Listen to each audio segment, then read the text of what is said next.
प्रधानमंत्री नरेंद्र मोदी की तस्वीरें आप देख रहे हैं। प्रधानमंत्री नरेंद्र मोदी एक तरफ तो देखिए 7वें और अंतिम चरण के लिए वोटिंग हो रही है, लेकिन प्रधानमंत्री नरेंद्र मोदी अपनी ध्यान साधना में लीन है।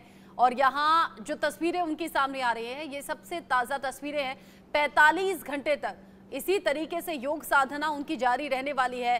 पूरी तरह से मौन रहेंगे। वो चुनावी दौर भी हमने देखा जहां आरोप प्रत्यारोप खूब हुए, खूब खुलकर बोले, हर मुद्दे पर बोले, विपक्ष को खूब घेरा और ये भी कहा कि अगर मैं बोलने पर आया तो इनके यानी कि कांग्रेस के 7 पुश्तों के पाप खोलकर रख दूंगा। लेकिन फिलहाल कन्याकुमारी में मौजूद हैं यहाँ विवेकानंद रॉक मेमोरियल पर, और ये जो वेशभूषा है वो पूरी तरह से एक साधु जैसी नजर आ रही है। भगवा कपड़े हैं उनके, सूर्य को जल अर्पित करते हुए, हाथ में रुद्राक्ष की माला है। योग साधना यही ध्यान साधना है। और जो बड़े बड़े पंडित हैं, पुरोहित हैं, वो ये कहना है ये जो योग साधना है अचूक शक्ति की प्राप्ति इससे पीएम मोदी को होने वाली है, वो भी इस चुनावी दौर में। आसुरी शक्तियों का विनाश होता है, सकारात्मक सोच आती है, नकारात्मकता दूर होती है, नई ऊर्जा का संचार होता है। और प्रधानमंत्री नरेंद्र मोदी गेरुआ रंग में रंगे हुए दिखाई दे रहे हैं, जिसका अपने आप में एक अलग महत्व है। सनातन और संस्कृति को संजोए हुए प्रधानमंत्री नरेंद्र मोदी साधना में लीन है। 45 घंटे की साधना, जिसके जरिए भारत के विकास, राष्ट्र को समर्पित उनकी आराधना। आज मुख्यमंत्री योगी आदित्यनाथ ने भी जिक्र किया कि एक तरफ प्रधानमंत्री नरेंद्र मोदी राष्ट्रीय आराधना में लीन है, दूसरी ओर आज मतदान हो रहा है आखिरी चरण को लेकर।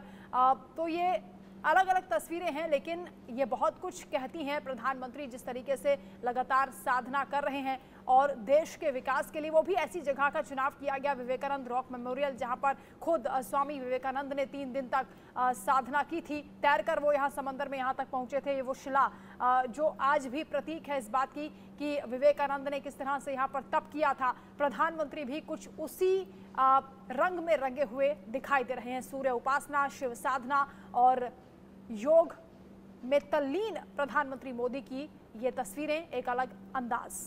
बहुत से ऐसे व्यूअर्स होंगे जो मेडिटेशन खुद भी करते होंगे। मेडिटेशन के भी अलग अलग पार्ट होते हैं, अलग अलग मायने और इम्पोर्टेंस होती है। पीएम मोदी जब रॉक मेमोरियल में यहाँ पहुंचे हुए हैं, कन्याकुमारी को चुनना, स्वामी विवेकानंद को जहन में रखना, और इस चुनावी दौर में जैसे ही यहाँ चुनाव प्रचार का शोर थमा, वैसे ही वो पहुंच गए कन्याकुमारी और वहीं से योग साधना उनकी शुरू हुई है। ऐसे भी योग को बढ़ावा देते रहते हैं। लेकिन ये जो तस्वीरें हैं, इसमें परिक्रमा करते हुए तस्वीरें आप देख रहे हैं।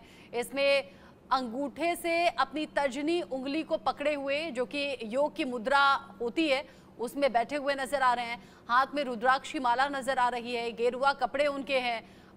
त्रिपुंडधारी प्रधानमंत्री नरेंद्र मोदी की ये तस्वीरें बड़ी खास हो जाती हैं। साथ ही साथ अनुलोम विलोम करते हुए भी पीएम मोदी इन तस्वीरों में नजर आ रहे हैं। प्रधानमंत्री नरेंद्र मोदी कन्याकुमारी में जरूर हैं, लेकिन ये जो तस्वीरें हैं ये सिर्फ वाराणसी में आज चर्चा का विषय नहीं है, क्योंकि वाराणसी में आज मतदान का दिन है। प्रधानमंत्री नरेंद्र मोदी अपने संसदीय क्षेत्र से एक बार फिर से चुनावी मैदान में, और हैट्रिक लगाने की पूरी तैयारी। लेकिन तैयारी ऐसी कि पिछला जो अंतर रहा है उससे कहीं ज्यादा बड़े अंतर से पीएम मोदी एक तरफा यहां जीत हासिल करें। बीजेपी के तमाम बड़े नेता, बड़े चेहरे, केंद्रीय मंत्री वाराणसी में जमे रहे, डटे रहे और माहौल भांपते रहे। और इस चुनावी माहौल में पीएम मोदी कन्याकुमारी में मौजूद जरूर, लेकिन सिर्फ वाराणसी नहीं, सिर्फ उत्तर प्रदेश नहीं, बल्कि देश के साथ साथ विदेशों में भी इन तस्वीरों की चर्चा है। पीएम मोदी की ये जो ध्यान साधना है, विपक्ष इस पर ऐतराज जरूर कर रहा है, हाईकोर्ट तक जाने की बात सामने आ रही है, लेकिन पीएम मोदी की योग साधना अच्छा खासा प्रभाव आम और खास लोगों पर छोड़ रही है। बनारस में जब जब प्रधानमंत्री मोदी जाते हैं, शिव भक्त के रूप में दिखाई देते हैं, लेकिन शिव और शक्ति की आराधना का जो संगम है वो इन तस्वीरों में दिखाई देता है, क्योंकि पार्वती जी का ही कन्या रूप है कन्याकुमारी, जहां पर इस वक्त योग साधना में प्रधानमंत्री लीन है।